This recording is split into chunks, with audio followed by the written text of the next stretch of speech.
memang kita pengusaha selain dari karena memang 2 tahun kemarin karena pandemi juga merasakan bahwa dalam kondisi memprihatinkan, sekarang lagi menghadapi krisis yang akan lebih parah lagi di tahun-tahun yang akan datang, pasti ada rasa worry di kita.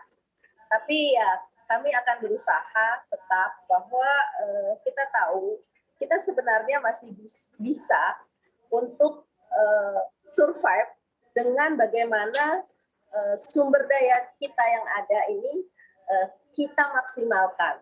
Itu yang memang sebagai pengusaha tentunya istilahnya kan pengusaha juga pejuang ya. Jadi kita memang masih merasa harus tetap optimis, tetapi memang kita dibayang-bayangi krisis global saat ini. Gitu, Mbak. Baik, Mas Teguh Rifki, bagaimana pandangan Anda tentang Presiden Jokowi yang berulang kali mengingatkan bahwa awan gelap di 2023? Apakah ini berlebihan saja atau memang bahkan lebih parah dari hal yang disampaikan, Mas Teguh? Oke, jadi terkait dengan apa yang disampaikan oleh Pak Presiden Jokowi, ini juga sejalan dengan apa yang disampaikan oleh lembaga internasional seperti IMF dan World Bank, di mana di sisa tahun 2022 dan di tahun 2023 ini memang ada ancaman resesi global. Tapi memang kalau kita lihat kondisi global dengan kondisi Indonesia ini cukup berbeda. Di mana kalau kita lihat global, beberapa negara maju dan negara berkembang ini mengalami ancaman yang nyata terjadinya resesi. Di mana resesi tersebut kemudian pertumbuhan ekonominya ini negatif. Nah, kalau kita lihat profil ekonomi Indonesia, kita tumbuh masih di atas 5%. Di mana untuk kita mencapai resesi nampaknya probabilitasnya itu sangat kecil. Kenapa kemudian sangat kecil? Karena kita lihat beberapa faktor yang terdiri dari satu, good policy, dan kedua juga good luck. Di mana good policy sejauh ini pemerintah Indonesia sudah mampu menjaga pertumbuhan ekonomi Indonesia ini tumbuh di atas 5% dengan tingkat konsumsi dan investasi yang relatif masih cukup tinggi. Tapi dari sisi good luck-nya, Indonesia juga diuntungkan bahwa Indonesia ini tidak terlalu connected dengan perekonomian global, baik dari sisi ekspor maupun sisi impor. Ketimbang beberapa negara lain, misalnya seperti negara-negara ASEAN, China juga kita memiliki tingkat exposure yang lebih rendah. Sehingga kemudian kalau ada perlambatan di global, kita relatif tidak terlalu terdampak. Itu dari sisi perdagangan. Dari sisi finansial pun kita juga exposure terhadap foreign capital ini relatif menurun selama pandemi COVID-19. Sehingga kemudian memang akan ada perlambatan dari pertumbuhan ekonomi di Indonesia, tapi memang kita jauh dari kondisi resesi, apalagi kondisi global yang mengalami pertumbuhan ekonomi, yang diestimasi mengalami pertumbuhan negatif di tahun 2023 untuk beberapa negara.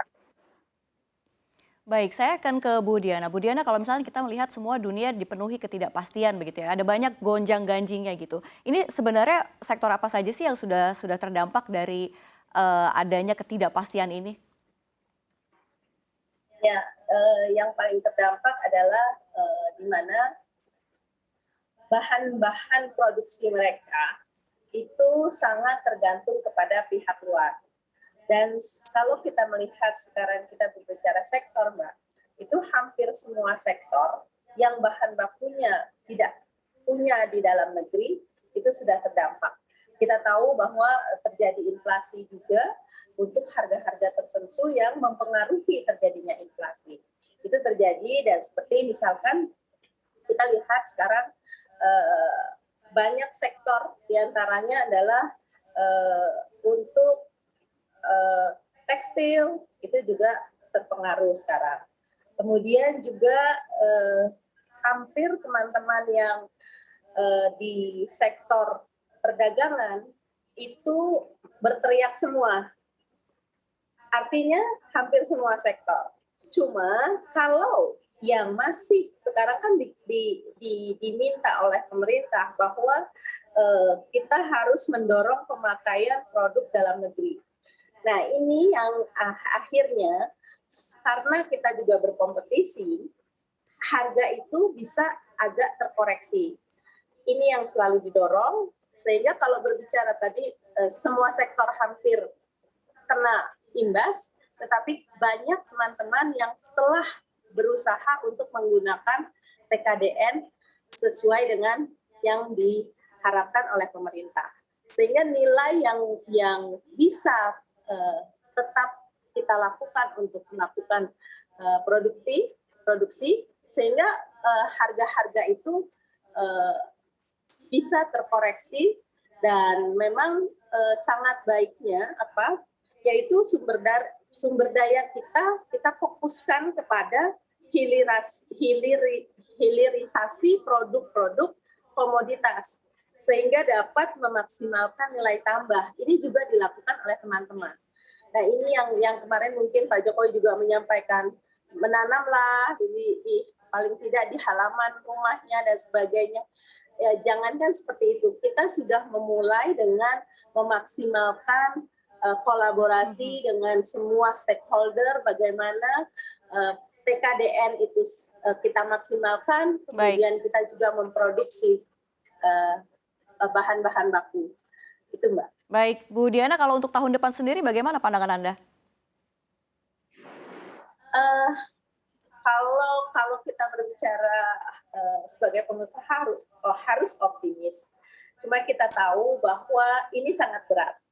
Jadi semua sektor sekarang ini berharap sekali adanya relaksasi dari pemerintah yang terkait dengan produktivitas dari semua sektor. Jadi pastinya kita berat, Mbak. Pengusaha dalam keadaan saat ini cuma tidak menjerit saja, tetapi sangat merasakan bahwa kondisi ini tidak dalam keadaan baik.